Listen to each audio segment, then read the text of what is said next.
Está começando mais um programa da série Mãos à Obra. Esta série é composta de 30 programas. Hoje você vai assistir ao programa número 13, Mãos à Obra, o programa da construção.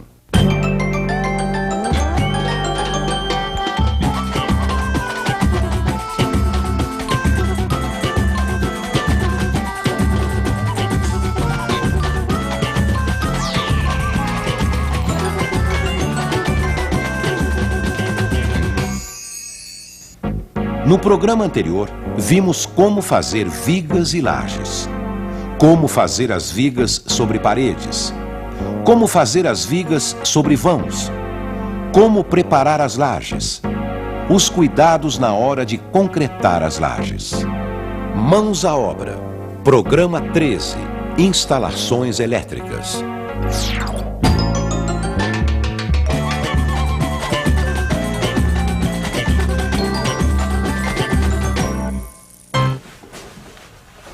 Oi, Pedrão. Que isso? Você comprou? Que nada, ganhei na rifa do Mané Cobrador. Primeiro prêmio. Parabéns, hein? Vai ser ótimo ter um micro-ondas aqui em casa, viu? Vai me ajudar muito. Onde é que nós vamos colocar? Esse que é o problema aí, né? Ele precisa de uma tomada só pra ele, meu amor. Eu acho que não tem tomada sobrando aqui na cozinha, não. Quando a gente fez o projeto da parte elétrica da casa, a gente não pensou nisso. Mas também a gente não sabia que ia ganhar um micro-ondas, né? Na rifa do Mané Cobrador. Olha, antes de fazer a instalação elétrica na sua casa, precisa pensar bem antes pra não ter problema depois, né? Mesmo que você contrate um eletricista, é importante você conhecer os materiais elétricos e saber como eles vão ser instalados. E aqui vai uma dica importante, viu, gente? Na empresa de energia elétrica da sua cidade, você vai ter informações de como receber energia na sua casa.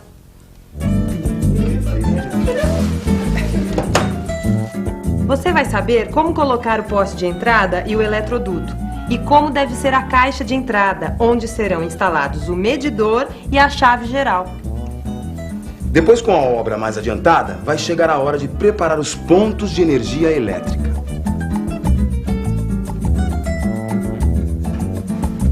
Olá, Pedrão, tudo bem? O que é que você vai precisar, amigão? Tá na hora de eu começar a fazer a instalação da parte elétrica lá de casa e eu tô pensando em contratar um eletricista. Olha, eu posso indicar um bom eletricista, mas eu vou dar um conselho. É importante você saber como se faz uma planta dos pontos de eletricidade para encomendar o serviço. Mas eu não conheço direito os materiais elétricos. Não tem problema. Eu posso dar umas dicas. Nessa fase você vai precisar de eletrodutos, caixas e o quadro de distribuição. Os eletrodutos são tubos que são colocados dentro das paredes e das lajes e por onde passam os fios, que são os condutores de eletricidade. O eletroduto é aquele que o pessoal chama de conduíte? Isso mesmo. Existem dois tipos de eletrodutos. O rígido, como esse aqui, ó, e o flexível, como esse. E qual que é o melhor? Depende da aplicação. Nas lajes, o rígido. Nas paredes, o flexível.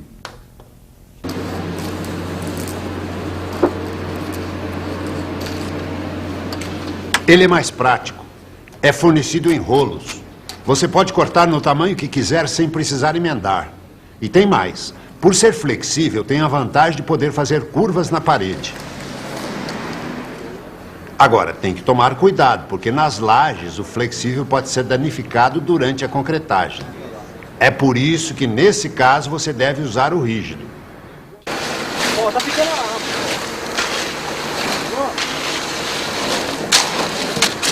E não tem perigo de pegar fogo? Não, eles são feitos de PVC, que é um material anti-chama. E as caixas? Nas caixas é que vão ser instalados os interruptores, as tomadas e os pontos de luz. As caixas são interligadas pelos eletrodutos. Existem 3 tipos de caixas. A retangular, que mede 10 por 5 centímetros e que também é chamada de 4 por 2 por causa das medidas em polegadas. A quadrada, que mede 10 por 10 centímetros e é conhecida como de 4 por 4. E a octogonal, ela tem 10 centímetros. Agora, quando é que eu uso uma e quando é que eu uso a outra? As caixas octogonais são usadas para as lâmpadas. As caixas retangulares e as quadradas são para interruptores e tomadas. E o quadro de distribuição? O quadro de distribuição é o centro de toda a instalação elétrica dentro da casa. Ele recebe os fios que vêm do medidor da entrada e distribui a energia para as lâmpadas, tomadas e interruptores. Ah, é como o coração, né? Que bombeia o sangue para as outras partes do corpo. Isso mesmo. Dentro dele tem uma chave geral e alguns disjuntores. E o que é disjuntor? É um tipo de interruptor que ele desliga sozinho quando a corrente elétrica passa de um certo limite. É uma proteção do circuito para evitar sobrecarga nos fios e cabos elétricos. Interessante. Tem a mesma função de um fusível. Tem, mas a diferença é que o fusível queima e você tem que trocar por outro. O disjuntor tem uma mola que desarma o circuito. Depois basta ligar novamente que ele volta a funcionar. Mas o disjuntor não queima se ficar ligando e desligando? Se o disjuntor ficar desarmando toda hora, é sinal que o circuito está sobrecarregado. E nesse caso, não adianta trocar só o disjuntor. Tem que ver se a fiação aguenta. Como assim? Por exemplo, se você colocar um disjuntor de 20 amperes para uma fiação que aguenta 15 amperes e ligar vários aparelhos ao mesmo tempo, você corre o risco de aquecer demais os fios e provocar um curto-circuito. Opa, aí é perigoso. É por isso que precisa calcular a capacidade dos disjuntores de acordo com a necessidade de energia de cada circuito e com o tipo de fiação. E quantos disjuntores eu vou precisar ter? Um para cada circuito. E quantos circuitos eu vou ter? Bom, aí você vai ter que seguir umas regrinhas. Primeiro você vai separar os pontos de luz das tomadas. Depois você vai separar o andar de baixo do andar de cima. E por último você vai criar um circuito só para o chuveiro. Bom, então são 7 circuitos. Mas faça tudo isso evitando sobrecarga nas tomadas especiais. Não ponha mais de 3 no circuito. Não, deixa comigo. Agora você precisa definir quantas caixas vai usar, de que tamanho e onde elas vão ser colocadas. Bom, então tá bom, Sr. Freitas. Eu vou fazer a lista de todo o material que eu preciso, aí depois eu volto. Ok, Pedro. Qualquer dúvida me procura, eu vou estar aqui. Tá ok, Sr. Freitas. Brigadão, hein? De nada. A parte elétrica ela já passa, né? E deixa os conduítes embaixo na laje, né?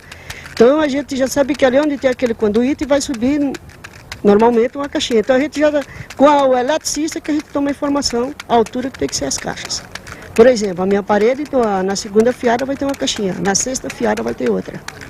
Então eu já estou sabendo, porque o eletricista já passou e já nos informa, né? Porque é para poder a gente não fazer errado, senão depois complica. Aí vai ter que quebrar, vai ter que manchar, qualquer coisa. Ela tem que pensar assim, como se ela estivesse morando dentro da casa. Aí as necessidades dela, onde é que ela colocaria, por exemplo, televisão, onde é que ela iria colocar a máquina, onde é que ela iria dentro da cozinha, como que ela iria trabalhar, como que ficaria mais prático. Então eu acho que ela teria que pensar em qualidade e praticidade, né, para procurar facilitar o máximo possível. E tentar também não pensar assim, em carregar muito uma tomada, por exemplo, ali eu vou pôr rádio, televisão, ferro. Tentar ser racional, mas distribuir bem a eletricidade. Acho que isso aí também faz parte da questão de evitar acidente, curto-circuito dentro da casa, essas coisas todas, né? Então acho que é isso, ela tem que pensar, racionar como se ela estivesse dentro da casa e se imaginar de uma forma prática.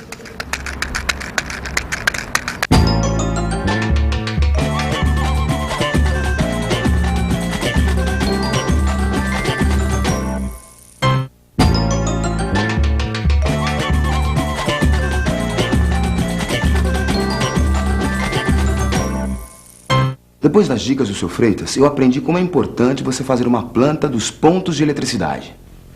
Pontos de eletricidade são todos os locais da casa onde você vai instalar uma lâmpada, um interruptor, uma tomada. Isso inclui também o quadro de distribuição. Que deve ser colocado num lugar discreto para não aparecer demais. Geralmente ele é colocado atrás de uma porta. Agora, outra coisa importante, ele tem que ser instalado próximo das maiores cargas da instalação e do relógio de luz. De qualquer forma, ele deve ser colocado num lugar de fácil acesso, mas longe de botijões de gás ou fogões. Ele não pode ser instalado no banheiro também por causa da umidade, né? E além disso, a tampa do quadro deve ficar sempre fechada. Ele pode ser limpo, sim, mas nunca, jamais deve ser lavado, né? Os pontos de luz são aqueles locais onde a gente vai instalar a lâmpada. Devemos, pelo menos, prever um ponto de luz no teto para cada cômodo. E além do ponto no teto, pode ser colocado também um ponto na parede, que é chamado de arandela. Os interruptores servem para interromper e restabelecer a passagem da corrente elétrica, ou seja, apagar e acender os pontos de luz. Eles devem ser colocados próximo das portas, porque assim fica mais fácil você acender. E nunca atrás delas, porque senão dificulta. Devem ser previstos 2 tipos de tomadas, as de uso especial e as de uso geral.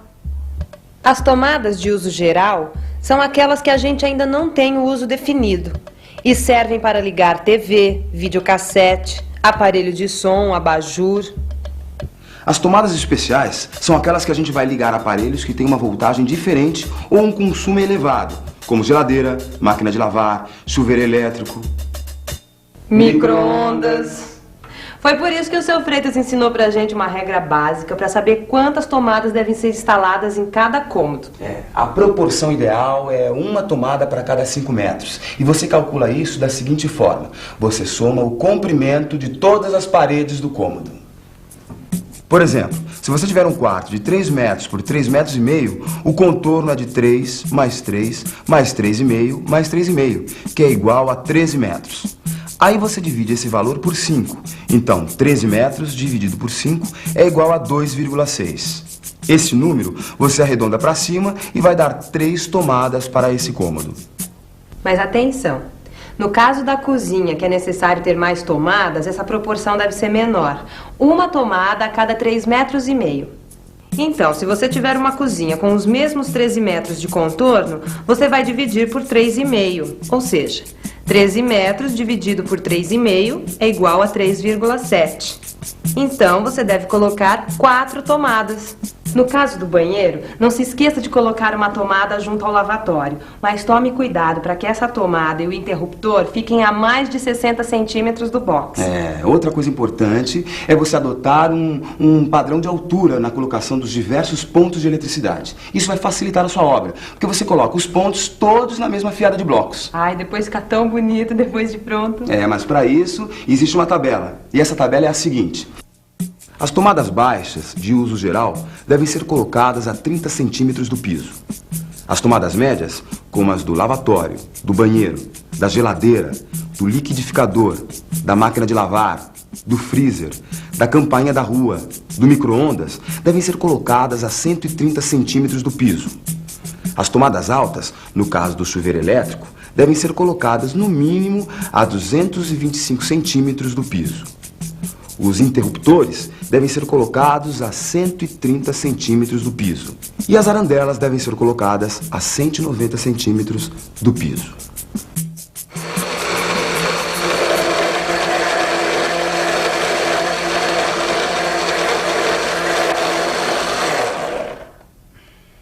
O próximo passo é fazer uma planta da casa com todos os pontos de eletricidade. Essa etapa é necessária, mesmo que você contrate um eletricista. Porque você precisa dizer para ele o que você quer que ele faça exatamente. Você não coloca um ponto no meio do cômodo e meia dúzia de tomadas? Ixi, Maria, depois quem fica com o problema é você. Para você fazer uma planta dos pontos de eletricidade, você tira uma cópia da planta da casa e desenha em cima os lugares onde você quer instalar esses pontos e eletrodutos.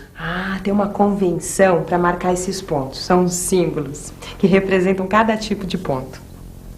O quadro de distribuição é um retângulo, metade cheio e metade vazio. O ponto de luz no teto é um círculo vazio. A arandela na parede é um meio círculo vazio. O interruptor é uma letra S maiúscula. A tomada baixa é um círculo pequeno vazio com um traço do lado. A tomada média é um círculo pequeno, metade cheio e metade vazio com um traço do lado. A tomada alta é um círculo pequeno, totalmente cheio com um traço do lado. O telefone é um triângulo vazio. E os eletrodutos você indica com uma linha ligando os pontos. Se passar pelo chão, faça uma linha tracejada para distinguir dos que estão passando pela laje ou parede. Com esses símbolos, você vai marcar a planta começando pelo andar de baixo. Marque o quadro de distribuição. Marque os pontos de iluminação no teto. Na cozinha, como temos um ponto no teto, é bom termos arandelas em cima do fogão e em cima da pia, para ficar bem iluminado. Marque os interruptores. Marque as tomadas. Depois, desenhe uma linha ligando o quadro de distribuição ao ponto de luz do teto mais próximo. Agora, ligue esse ponto de luz com os demais pontos do andar térreo. Ligue os pontos de luz com os respectivos interruptores. A partir dos interruptores ou dos pontos de luz, ligue as tomadas. Coloque uma flecha em cima do quadro de distribuição e escreva a palavra sobe, para indicar que um eletroduto passará para o andar de cima. No andar de cima, repita todas as operações a partir do ponto onde o eletroduto estiver chegando.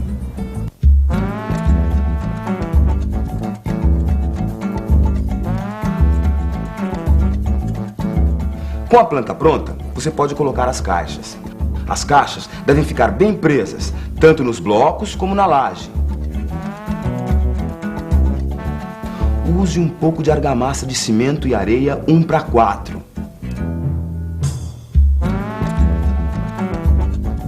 Os eletrodutos rígidos devem ser presos nas caixas por buchas e arruelas.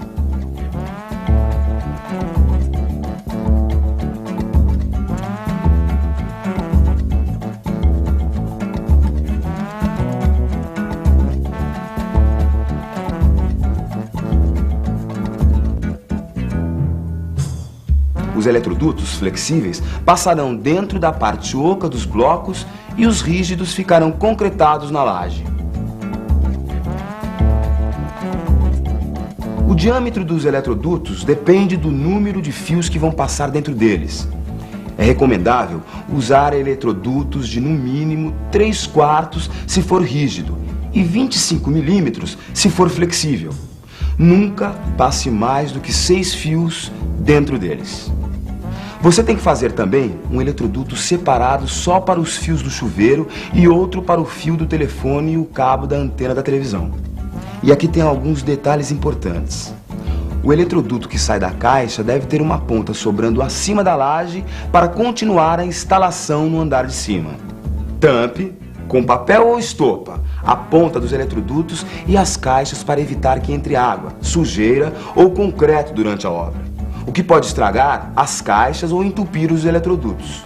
Bom, seguindo essas etapas, passo a passo, você está preparado para fazer os pontos elétricos da sua obra. E assim evitar erros e esquecimentos. A gente não tem tomada para o micro-ondas, mas a gente tem para o liquidificador. E eu vou me refrescar com esse suco, meu amor, porque eu vou lá no seu Freitas comprar todos os materiais para fazer a instalação dessa tomada. Muito bem, Pedrão, eu vou com você. No próximo programa, a gente vai falar sobre a construção das paredes do piso superior. Fique à vontade. Afinal, a casa é sua. Não, meu amor? Se eu fosse construir um sobrado, eu faria uma estrutura bem forte embaixo e pensando assim em termos de qualidade, mas uma estrutura mais leve em cima. Aí reforcei a casa embaixo, muito reforçado. Aí, primeiramente, eu fiz minha escada e subi para cima. Deixei tudo certinho para poder construir em cima. As paredes você tem que levantar o mesmo padrão que foi feito de baixo. Tem que acompanhar o aprumamento de baixo. E vai até em cima.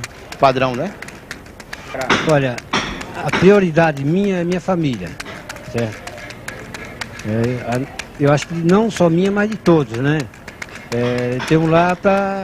Mesmo que amanhã chegue um momento que a gente vai ter que ir mesmo, então a família já tem um amparo, né? Certo?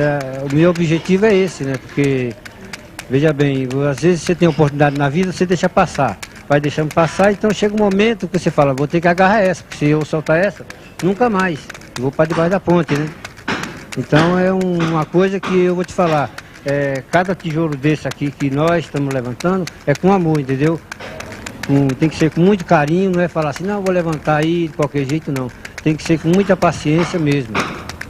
Um amor mesmo, como se fosse de um pai para filho. Porque aqui vai ficar a nossa família, né?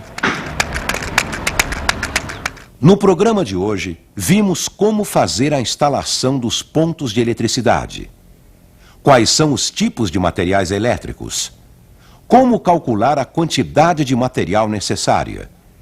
Como fazer a planta dos pontos de eletricidade? Os cuidados na hora de fazer a instalação. Qualquer construção ou reforma exige a participação de um profissional habilitado responsável pelo projeto e pela execução da obra. Procure a Prefeitura ou o CREA para obter mais informações a respeito.